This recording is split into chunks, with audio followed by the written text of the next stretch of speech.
How you guys doing? Good. Well, guys, I was born this way, and there's no medical reason why that happened. My brother and my sister were born with arms and legs, and sometimes in life, things happen that don't make sense.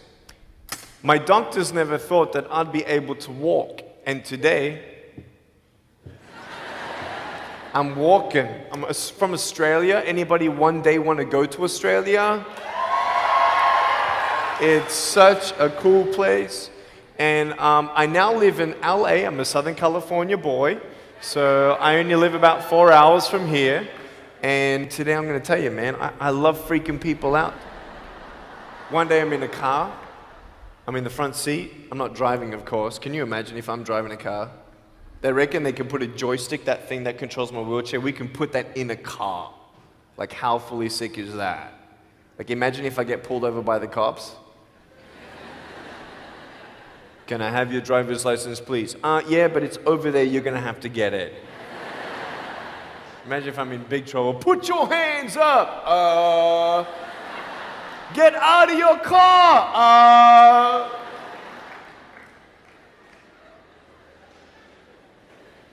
So I'm in the front passenger seat, we're at the traffic lights, and this car comes up next to us, and this girl's looking at me. And I'm looking at her, she's looking at me, I'm looking at her, she's looking at me, I'm looking at her. All she sees is my head, right? She has no idea that I have no arms, no legs. So I'm thinking, cool. I'm gonna freak you out. So I get the seatbelt in my mouth, and I loosen it like this, so then I can freely move. And she's looking at me like, why are you eating your seatbelt? So I pull it, the belt is loose, I can move. Now she's looking at me, full 100% attention and focus.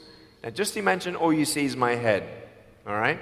You might want to put up your hand up to your face to cut off the rest of my body, all right? So you can really see the effect. So just, that's it, exactly. Here we go, ready? I just did this.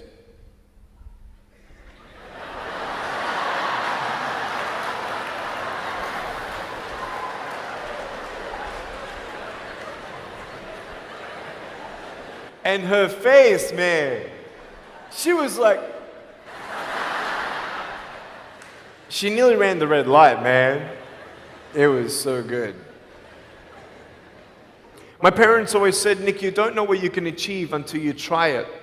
And the doctors looked at me and said, he's not going to walk, he's not going to go to school, he's not going to do anything in his life. And then my parents, they just loved me like crazy and said, you got to try. Try this, try that, try this, try that. And I'm thinking sometimes like, Mom and Dad, you're crazy, man. I have no arms, no legs. How would I ever be able to do this or do that? But they encouraged me and they loved me. And as human beings, we're waiting for stuff like that. We all want love. Everybody say, love. Very good. We all want love. And, you know, I went to school and I wanted to be cool, you know. You go to school and you want to be accepted, you know. And so you see these guys and you're like, oh, man, you know. Everyone swears like every third sentence, F this and F that and F and this and F. Like what? Like they think they're cool, you know? And so I'm thinking, man, maybe I need to be like them to be cool. And then you compare each other with how we look and I wish I was smarter, I wish I was taller, I wish I was shorter, I wish I was more popular, I wish I did this, I wish I didn't have that. I wish my life was different. That was me when I was about 8 years old. I looked at myself and I looked at everybody else and everyone else had more than me. And I'm asking, why? Why me? Have you ever asked the why me questions, but get nowhere? If I had no answers from the doctors and if I had no answers from my parents, I still have a choice every day in my life to keep going or give up. You see this book up here? This is my favorite book in the whole wide world. This is my favorite book, the Bible.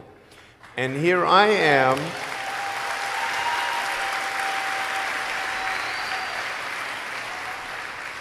And here I am, and for me, that's my full potential in all that I can be here on earth. And so encouragement takes me closer to all that I can be, and discouragement takes me away. You see, it only takes 3 seconds for someone to tease me when I was at school and just say, you're ugly. You can't do this and you can't do that. And some of you thinking like, man, seriously? You had kids picking on you? Like, how heartless are those kids? Picking on me with no limbs? Like, you would probably say, well, I'm not that bad. I wouldn't pick on a kid with no limbs. But why would you pick on anyone? Well, because it's fun. It's just culture. Okay, we'll get to that. But for me facing all that stuff, I'm getting these seeds. Everybody say seeds. S-E-E-D-S, seeds. Have you seen the pictures of the sequoia reds up here in California? These huge trees. Like some of the trunks could be as nearly big as this room. I've seen those photos where they've actually dug out a tunnel in a trunk of a tree. You can drive a full-size SUV right through it. That all started with a little seed. If you leave a seed of lies in your heart and in your mind and you don't know the truth, if you don't know the truth, you will die with the lie.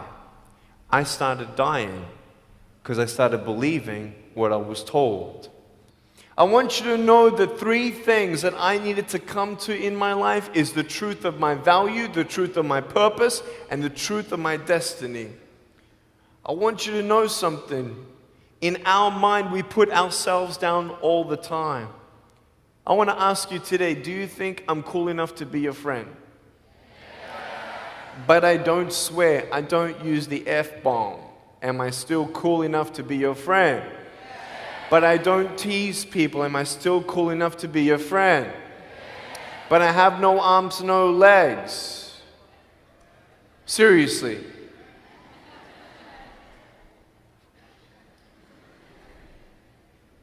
You would be my friend even though I have no arms, no legs. So you're telling me it actually doesn't matter, right? If it actually doesn't matter for how we look, then why do we tease each other for how we look if it actually doesn't matter? Why is it that we look ourselves in the mirror and we see ourselves, well, we're having fun. Oh yeah, man, we're just part of culture, man. There were 12 people one day teased me, taking me away from my hope. 12, 11, 10, 9, 8, 7, 6, 5, 4, 3, 2, 1. Don't worry, I won't fall off because if I did, I'll break my arm. But 12 people teased me one day, and I can put a pretty brave face on, but cry on the inside. For real. Oh, it doesn't hurt. Yeah, it hurts. There was this one bully. I became his target for 3 weeks. And every time I go by him, I was 13, he was 17. I was in my chair. I'm only 4'9" in my other chair, my old chair. He's like 6 something, so he's huge, right? So I'm looking up at him, and every time I go by him, he's like, hey, there's Nick. He has no... And you can imagine what he said. And I'm like, what's his problem, man? So I tried to avoid him, and I was so embarrassed. He would say it really loud, and everybody would be looking, and some would be laughing. I'm like, what is this guy's problem, man? So one day, after 3 weeks, I went up to him, and I said, hey. He's like, hey. I said, can you please stop it? He said, stop what? I said, stop teasing me. He said, what are you talking about? I said, every time I walk by, you say that stuff. He's like, what stuff? He didn't know how to take me on. So I'm looking at him and said, no, man. Every time I walk by, you say exactly this, and I want you to stop. I forgive you, but stop it. He's like, oh, is that hurting you? Now, I could have said, nah. Or I could have said, yeah. It takes a level of humility to actually say, actually, I don't like that. It's killing me. And I said, yeah, it's hurting me. He said, all right, I'm sorry, man. I was just, playing around. He said, give me a hug. He said, what? I said, give me a hug. He's like, all right. So I gave him a hug. I'm a hugging machine. We made the Guinness Book of World Records. 1,749 hugs in 1 year. We did it last year. My arms fell off, all right? The scary thing about hugging so many people is that anyone can just pick me up and take me home, all right? Like, what am I gonna do? Like, hit him or something? Like, pretty mean headbutt, right? I want you to know that you might be playing around. I could pretty much say that 98% of you have teased someone in your life. I tried to commit suicide because of people who thought they were having fun, not knowing the hell that I was going through. The people you're teasing, what if the person you're teasing is the person who's thinking of committing suicide? What if the person you're teasing is the one who's tried to commit suicide, who hates their life because of you? You don't know if the person you are teasing is the son or daughter of a drunk at home getting abused. And all they need is someone like you to keep on pushing them this way. We need hope. So find something else to do. Find positive things in your own life. I don't care about how you look. I will never, ever, ever tease you. I will never tease you. I could tease you. I could be tough. People thinking that bullying is tough. It ain't tough. My wheelchair, this is tough. This thing, man. I'll tell you something. You ready? This wheelchair. This thing's so tough. When my friend built this for me, he said, you're gonna love it. I said, what, does it go fast? He said, no, but it's tough. And I said, well, what do you mean? He said, you'll find out. The torque in these motors at the bottom, at the back, this thing, if someone's holding it, I'm telling you, it can go 90 degrees. I went 80 degrees up, all right? Someone's holding me to make sure I don't tip back. My wife, she loves shopping with me because she just jumps on the back and we go shopping. Like, she just shops and shops because she doesn't drop, right? We just go and do it. It's fun. Now, what I tried one day to do, you'll never believe me, maybe you will, just know that every word that comes out of my mouth is not an exaggeration. One day, I needed to move a car. So I got my wife to put my car, my 66 Chevelle, in neutral. It's a 2.5-ton car. And I backed it back with this thing. Just like this, like nothing. This thing is tough. Guess what? The definition of tough means it's strong. To show your strength, you need to do something that's difficult. I would sound so stupid if I said, hey guys, I got a Matchbox car one day and I got some fishing line and I towed that Matchbox car all around all day. How tough is my BMW? That's stupid. That's the same thing with bullying. You think you're tough? You're trying to show your strength? That's not your strength. Let me come back in 10 years and let me get your anyone have a 3-year-old nephew? Anybody have a 3-year-old nephew? Cool, put your hands down. I will get any one of your 3-year-old nephews, bring them tomorrow night at where I'm speaking, and we're going to put him up on stage, and let me show you how tough I am. We'll get your 3-year-old nephew, and we'll put him up here on the table, and let me tease him. Let me show you how tough I am. That's what you are. I could pick on you, you biggest bullies. I could pick on anything you like. Any singer, Any music that you like, I could tease you. I could tease your family. I could tease your friends. I could tease about the movies that you think are really cool. I could tease anything about you. I could tease you about your nose, your eyes, your teeth, your chin, your hair, your ears, your elbows, your knees, your whatever, man. I can tease you about anything. It ain't hard, just like you can tease me. You want to know what tough is? Go to the people you teased and say sorry. You want to know what tough is? Go up to the people who still tease you and say, hey, stop it. I forgive you, but please stop it. That's tough. I want you to know something, the truth of who you are. I don't care what job you get. I don't care. I don't care how smart you are, everyone. I don't care. I don't care. I love you and I believe in you. I don't care if you end up being a janitor in this school. I'll tell you why. Because the janitor in my high school inspired me to be a speaker. He changed my life. He said, you should be a speaker. You know what I said? You're crazy. He said, no, really, you need to be a speaker. I said, stop it, man.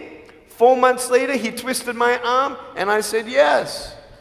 I spoke in front of 10 people, then another 10, then another 10, then I found myself in front of 300 sophomore students.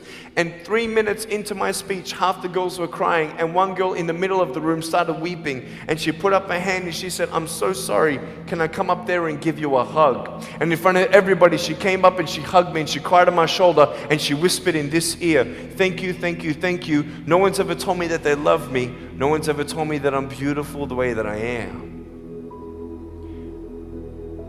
It was because my parents told me that I was beautiful that I'm still here. Some of you don't have those parents, and that's why I'm here. I love you, and you're beautiful just the way you are. Never, ever give up.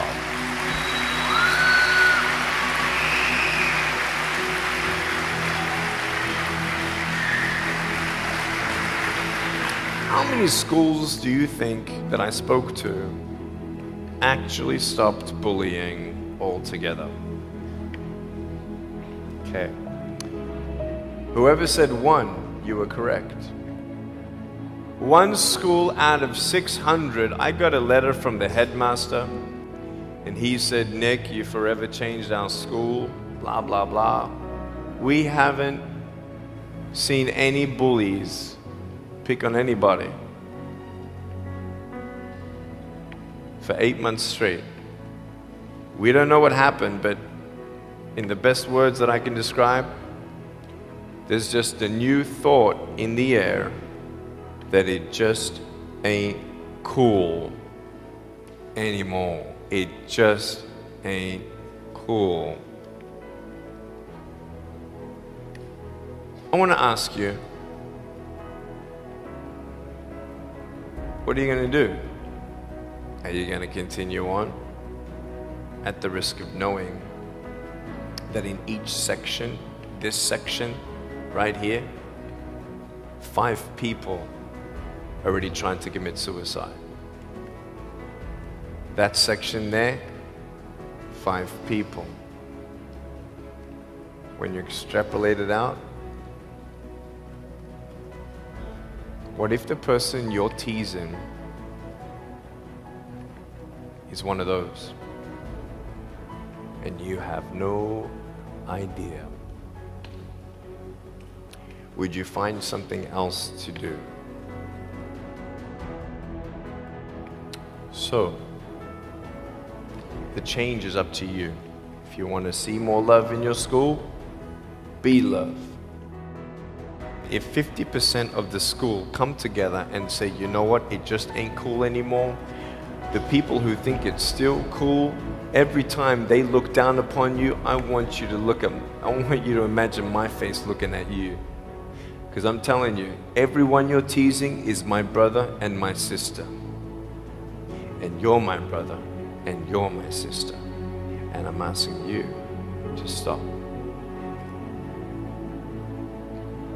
Love yourself a bit more. Love each other a lot more.